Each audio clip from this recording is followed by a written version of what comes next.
بسم اللہ الرحمن الرحیم۔ ہمارے ہاں جب جرم ہوتا ہے تو اس کو روکنے کے لیے قانون نافذ کرنے والے ادارے ایکشن میں آ جاتے ہیں، جن میں پولیس، ایف آئی اے سر فہرست ہیں۔ خاص طور پہ منی لانڈرنگ کا معاملہ ہو، حوالہ ہونڈی کا معاملہ ہو، تو ایف آئی اے جو ہے فوری حرکت میں آ جاتی ہے۔ لیکن ہمارا یہ بھی المیہ ہے کہ جب جرم ہوتا ہے اور قانون نافذ کرنے والے ادارے جرائم پیشہ لوگوں کے اوپر مکمل کنٹرول حاصل کر لیتے ہیں تو پھر ان کو اپنے جال سے نکلنے کا راستہ بھی خود ہی بتاتے ہیں۔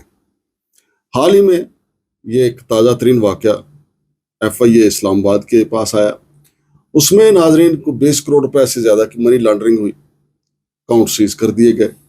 لیکن پھر ایک درمیانہ راستہ جو ہے ایف آئی اے نے مبینہ سہولت کاری کی اور بتا دیا کہ کیسے اس جال کو توڑ کے آپ نے نکلنا ہے۔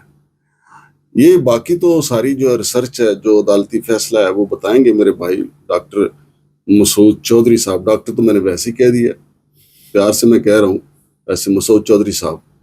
تو مسعود چودھری صاحب سے ہم جانتے ہیں کہ جب ایف آئی اے نے یہ منی لانڈرنگ کا یہ کیس پکڑ لیا تو پھر ماتحت عدالت سے کس طریقے سے ملزمان نے ایک فیصلہ لیا اور ایف آئی اے نے وہاں پہ کیا سہولت کاری کا کام کیا، اور اب تک ایف آئی اے سہولت کاری کر رہی ہے۔ چونکہ ماتحت عدالت کا فیصلہ آنے کے بعد اس کو چیلنج بھی تو کیا جا سکتا ہے۔ اگر چیلنج نہ کیا جائے تو یہ بذات خود ایک سہولت کاری ہے۔ تو ایف آئی اے والے بھی جواب دیں ہیں، ظاہر ہے پھر ہم اس معاملے کو ڈی جی ایف آئی اے کے سامنے اٹھائیں گے۔ ڈی جی ایف آئی اے تک تو یہ معاملہ جاتے نہیں ہیں، نیچے نیچے ساری گیم ہو جاتی ہے۔ ان کو پتہ ہی نہیں ہوتا کہ نیچے ان کے کھلاڑی جو ہیں، ان کے سپاہی جو ہیں، وہ کیا واردات کر گئے ہیں۔ السلام علیکم مسعود چودھری صاحب۔ وعلیکم السلام مانگٹ صاحب۔ سب سے پہلے تو آپ کی محبت کا شکریہ، آپ نے ڈاکٹر کا اور پیار سے کہا تو میں شکر گزار ہوں آپ کا۔ ڈاکٹر ہی کہا ہے، دوائی تو نہیں مانگی۔ دوائی والی بات بنی ہوئی ہے، ہم دوائی کیا دیں گے، افسوس ہے۔ دوائی تو بے شک نہ دیں، دہائی ضرور دیں، اور دہائی یہ دیں کہ ہمارے قانون کو موم کی ناک کس طرح خود ادارے بنا لیتے ہیں۔ آپ نے 20 کروڑ کا، ایک تو یہ کہ فیصلے کے اندر زیروز کا کچھ مسئلہ ہے اور اس کے اوپر ابھی مزید بھی ریسرچ جاری ہے، ساری بات جاری ہے، لیکن سٹوری چونکہ مکمل ہو چکی تھی، ساری بات تکمیل تک پہنچ چکی تھی، ساری بات ہمارے پاس تھی، تو اس وجہ سے ہم نے ہماری ایڈیٹوریل ٹیم نے فیصلہ کیا کہ ہم اس سٹوری کو عوام کے سامنے رکھ دیں۔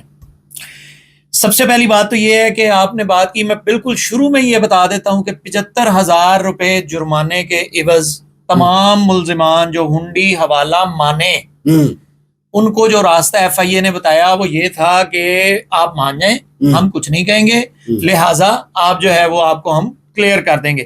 میں تفصیلات آپ کے سامنے رکھتا ہوں، پھر مزید تفصیل سے چھوٹے سے جرمانہ کریں گے، پھر باقی آپ کی رقم مطلب 75,000 روپے آج کے دور میں کیا ہے؟ ایک اچھا فون نہیں آتا 75,000 روپے کا۔ صحیح بات۔ آئی فون کی مالیت دیکھیں تو 75,000 روپے کیا اس کے سامنے لگتا ہے۔ بہرحال اس کا پی ٹی ہے صرف نائب قاصد کی 2 تنخواہیں ہیں، جی 2 تنخواہیں بنتی ہیں نائب قاصد کی، اور افسران بلند و بالا کی تو خیر اس سے کئی گنا زیادہ ہے، ویسے ہی آپ کو پتہ ہے۔ ایف آئی آر نمبر ہے 9/23، یہ 16/2/2023 کو یہ ایف آئی آر لانچ کی گئی ہے۔ اس کے اندر جو آفینسز ڈالے گئے وہ ایف ای آر ایکٹ 1947 کے 5، 8 اور 23، یہ امینڈمنٹ تھی 2020 کی، اور یہ اس کے علاوہ 420، 68، 71 بڑی مشہور دفعہ ہے، اس کے علاوہ 109، 34 پی پی سی، پھر یہ دفعات تو ساتھ ایڈ کر دی جاتی ہیں ہر کیس کے اندر۔ اکثر اوقات ہم دیکھتے ہیں کہ یہ کیسز میں شامل ہو جاتی ہیں، لیکن 3 اور 4 اینٹی منی لانڈرنگ ایکٹ کی 3 اور 4 جو ہے وہ شک لگا کر تھانہ ایف آئی اے سی بی سی اسلام آباد نے جو ہے وہ اینٹی منی لانڈرنگ ایکٹ کے اندر جو ہے یہ ایف آئی آر دے دی۔ اب اس کے اندر ملزمان کی تفصیل کیا تھی؟ گلشیر ہے کایا ٹریڈرز، لنڈی کوتل سے تعلق ہے جی۔ جواد ٹریڈرز سے زہیب خان، ان کا تعلق بھی لنڈی کوتل سے نکلا۔ عبد الغفار یعنی عبد الرزاق ٹریڈرز والے، راول پنڈی والے، یہ بیسیکلی درمیانی کردار تھا راول پنڈی میں موجودگی کا، اور پھر اس کے بعد اس کے ارد گرد ساری کہانی بنتی ہے۔ امجد خان کے گولڈ ٹریڈرز، یہ بھی لنڈی کوتل سے تعلق رکھتے ہیں۔ انیشل جو بالکل جو نوٹسز جاری ہوئے تھے سب سے پہلے دن اس کیس کے عدالت کی طرف سے، اس میں ان 4 لوگوں کو نوٹسز جاری کر کے ورسز کا کیس بنا کے بات آگے چل پڑی۔ اسٹیٹ ورسز جو کیس ہے جس کے اندر اعظم خان، عبد الکریم خان، بلال احمد، شاہ خالد، عبد الغفار، امجد خان، گلشیر خان، زہیب خان، یہ پورا گینگ جو ہے یہ سارا گینگ، سب سے پہلے یہ کہ ان کو بڑی آرام سے آسانی سے بیلز مل گئی. یعنی عدالتوں میں یہ تقریباً میرا خیال ہے کہ کوئی 7 سے 8 ججوں نے سات سے آٹھ مختلف ججز نے یہ کیس سنا. ایک جج سے دوسرے سے مطلب بدلتے. اچھا اس میں میرے جو ذرائع نے بتایا نا، اس میں ایک کوڈ ورڈ بڑا استعمال ہوا ہے جی 100 روپے، کہ ہماری 100 روپے میں ڈیل ہوگی ہے. اور وہ 100 روپے کیا تھا؟ وہ 100 روپے نہیں تھا، ہاں مبینہ طور پہ 1 کروڑ روپے تھا. ہاں لیکن جو میرے ذرائع نے FIA کے میرے ذرائع نے مجھے بتایا. ہاں FIA کے ذرائع بالکل جو کہہ رہے ہیں وہ ظاہر ہے. پھر سب سے اہم بات جو چیزیں مجھے بڑی لگتی ہیں، ہم کسی بھی ملزم کا جب عدالت میں ملزم کو پیش کیا جاتا ہے اور ملزم اقرار جرم کرتا ہے، یعنی وہ کہتا ہے کہ میں افسوس ہے، مجھے بڑا دکھ ہے، مجھے معافی دی جائے، میں جناب قبول کرتا ہوں کہ میں نے یہ جرم کیا، جو اس کیس میں بھی ہوا ہے. اوتھ لیا جاتا ہے، آپ کو پتا ہے حلف لیا جاتا ہے، حلف نامہ لیا جاتا ہے، حلف لے کر کہا جاتا ہے کہ جناب آپ انڈر اوتھ ہیں، اب جو کہیں گے سچ کہیں گے اور اپنی جو صفائی آپ دے رہے ہیں وہ بالکل ٹھیک دیں گے، یہ پورا سچ کے سوا کچھ نہیں کہیں گے، اور اگر میں جھوٹ بولوں مجھ پہ اللہ کا قہر نازل ہو. وہ کہتا ہے وہاں پہ کٹہرے میں کھڑا ہو گیا. ہاں یہ نہیں کہا، یہ کہا ہوگا، یہ کہلوایا. آپ اور میں تو وہاں نہیں تھے نا. ہاں ہم نہیں تھے وہاں پہ، لیکن 100 روپے کی خاطر اس نے کہہ دیا ہوگا. لیکن آرڈر میں باقاعدہ جج صاحب نے، جو محمد طارق ایوب ایڈیشنل سیشن جج راولپنڈی، جنہوں نے یہ کیس جہاں پر آ کے کلوز ہوا ہے، انہوں نے باقاعدہ اپنے آرڈر میں یہ بات لکھی ہوئی ہے، وداؤٹ اوتھ کا لفظ لکھا ہوا ہے. اچھا وداؤٹ اوتھ یعنی بغیر اوتھ کے. ٹھیک ہے، اب وہ کیا کہہ رہے ہیں، یعنی کس نے وداؤٹ اوتھ بات کی ہے؟ سب نے. اچھا یعنی سب نے، عظیم خان، اعظم خان، عبد الکریم خان، بلال احمد، شاہ خالد، عبد الغفار، امجد خان، گلشیر خان، زہیب خان، سب نے، یہ سب اکیوزڈ ہیں اور سب نے یہ بات کی. اور اس میں اس وقت اسسٹنٹ جو سہولت کاری کی بات ہے، میں پہلے پڑھ دیتا ہوں، انگریزی میں ناظرین دیکھ رہے ہیں لیکن میں اردو میں بتا دیتا ہوں کہ انہوں نے کیا کہا. کہ اس نے کہا کہ میں ہنڈی حوالہ کے غیر قانونی کاروبار میں ملوث تھا، میں ہنڈی کاروبار کر رہا تھا، دوران ریڈ پاکستانی کرنسی اور دیگر مٹیریل میرے سے ریکور کیا گیا ہے، جینونلی، بالکل ٹھیک بات ہے، یہ مجھے افسوس ہے اور میں دوبارہ ایسا نہیں کروں گا. صحیح ہے، ٹھیک ہے. اور یہ ایک ہی تحریر مطلب کسی نے تحریر بدلنی بھی گوارا نہیں کی.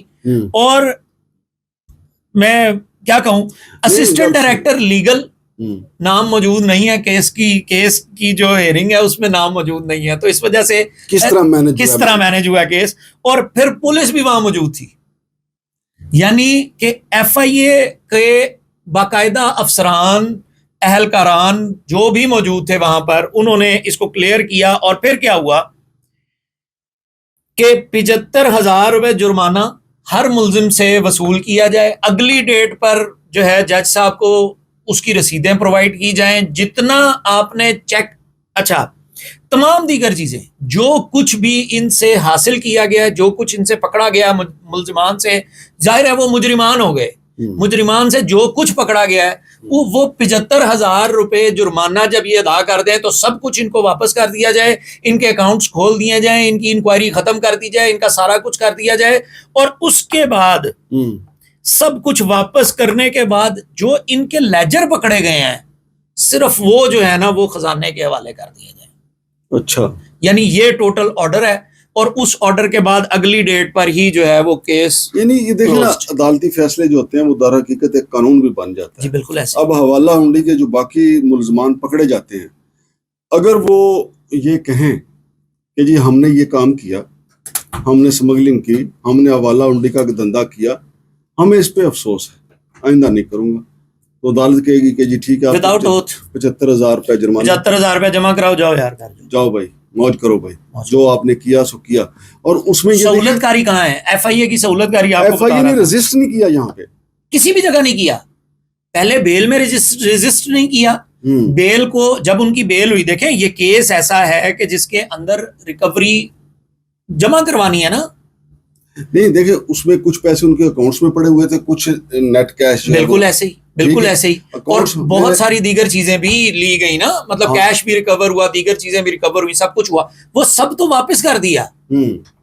تو سرکاری خزانے میں کیا گیا؟ حوالہ ہنڈی کے اگینسٹ جو اس کے بارے میں وہ مان رہے ہیں کہ جی حوالہ ہنڈی ہوئی ہے, ہم نے کی ہے, ہم نے حوالہ کیا ہے, ہم نے ہنڈی کی ہے, قومی معیشت کو نقصان پہنچایا ہے, ہم نے 2 نمبری کی ہے. اس کے اوپر میں یہ کہتا ہوں کہ جج صاحب نے جو بھی فیصلہ دیا, ان کے پاس سامنے جو بھی حقائق آئے یا جو بھی ایف آئی اے نے سہولت کاری کی, انہوں نے ماتحت عدالت, سول جج ہو یا ایڈیشنل سیشن جج ہو یا سیشن جج ہو, ایون وہ کبھی کبھار سزائے موت کے قیدی کو بری کر دیتے ہیں اور ہائی کورٹ پھر سزائے موت دے دیتے ہیں. بالکل ایسے ہی لوگ اپیل میں جاتے ہیں, بالکل ایسے ہی. سپریم کورٹ میں لوگ بے گناہوں کو پھانسی دلوا دیتے ہیں اور پھانسی جن کو دی جاتی ہے وہ بری ہو جاتے ہیں. بالکل. اچھا, یہاں پہ اگر انہوں نے ان کو 75,000 روپے جرمانہ کیا تو ایف آئی اے کے پاؤں نہیں جلے, ایف آئی اے کے دل کی دھڑکن تیز نہیں ہوئی, ایف آئی اے والے اپیل فائل کرنے نہیں گئے کہ جی ہم ایڈیشنل سیشن جج کا جو فیصلہ ہے وہ ہائی کورٹ میں چیلنج کریں یا سیشن کے پاس چیلنج کر دیں کہ جناب ہم نے تو اتنی چیزیں ریکور کی تھیں اور یہاں پہ انہوں نے 75,000 روپے جرمانہ کر کے چھوڑ دیا. تو یہ میرا خیال ہے ایف آئی اے والے اور ملزمان کی آپس میں جو ہے وہ گیٹیاں فٹ تھیں, کیونکہ ادروائز سسٹم کے ملے بغیر نہیں ہو سکتا, سسٹم کے ملے بغیر نہیں ہو سکتا. 100 روپے والی بات. ادروائز تو دیکھیں نا, جج کے اس فیصلے کے خلاف ہر کسی کو حق ہے اپیل میں جانے کا, خاص طور پہ ایف آئی اے کو حق ہے. اور اگر زیادہ سخت فیصلہ آ جاتا ملزمان کے خلاف, ملزمان بھاگ کے ہائی کورٹ چلے جاتے کہ ساڑی ٹکائی ہو گئی جی, اتنے تو پیسے ہی نہیں ساڑے کو. لیکن یہاں دونوں ایف آئی اے بھی ملزمان بھی راضی ہیں کہ جی اگے ہوں نہیں جانا, ٹائم بعد ہونے دو. ایسے ہی ہے, بالکل ایسے ہی ہے. تو بہت شکریہ جناب مسعود چودھری صاحب.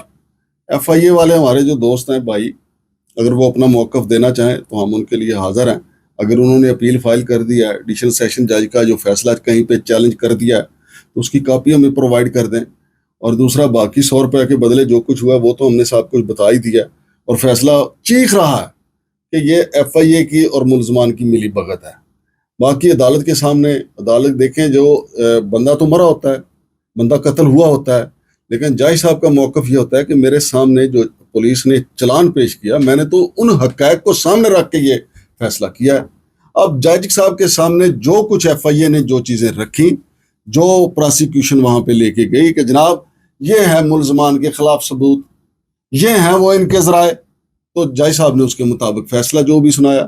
تو اگر جج صاحب نے کمزور فیصلہ, میں کہہ رہا ہوں کمزور فیصلہ سنایا, جو کچھ ریکارڈ بتا رہے ہیں, جو میرے ذریعے بتا رہے ہیں, اس پہ ہم ایک درخواست جو ہے وہ ڈی جی ایف آئی اے کو تو ہم فائل ضرور کر دیں گے کہ جناب اصل حقائق یہ تھے, آپ کے بندوں نے یہ سہولت کاری کی, حوالہ ہنڈی کے ملزمان نے تسلیم کیا.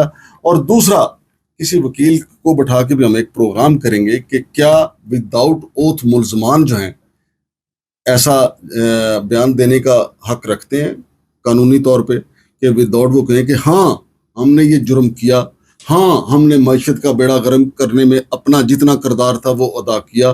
اس پہ ہمیں افسوس ہے, آئندہ نہیں کریں گے. اور فاضل عدالت جو ہے وہ کہ جی ٹھیک ہے, ان کو 75,000 روپے جرمانہ کر دیں اور باقی معاملہ جانے دیں. اس کے اوپر لیگل اوپینین ہم کسی سینئر وکیل سے لیں گے.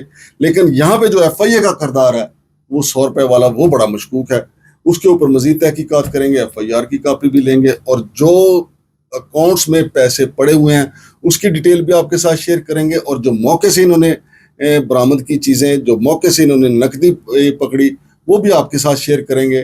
اور کہاں پہ بیٹھ کے یہ گٹھ جوڑ ہوا ہے, کہاں پہ جا کے طوطا مینا کی کہانی لکھی گئی, اسکرپٹ تیار ہوا ہے, وہ بھی آپ کے ساتھ شیئر کریں گے. شمشاد مانگڑ اور مسعود چودھری صاحب کو اجازت دیجیے. اللہ حافظ.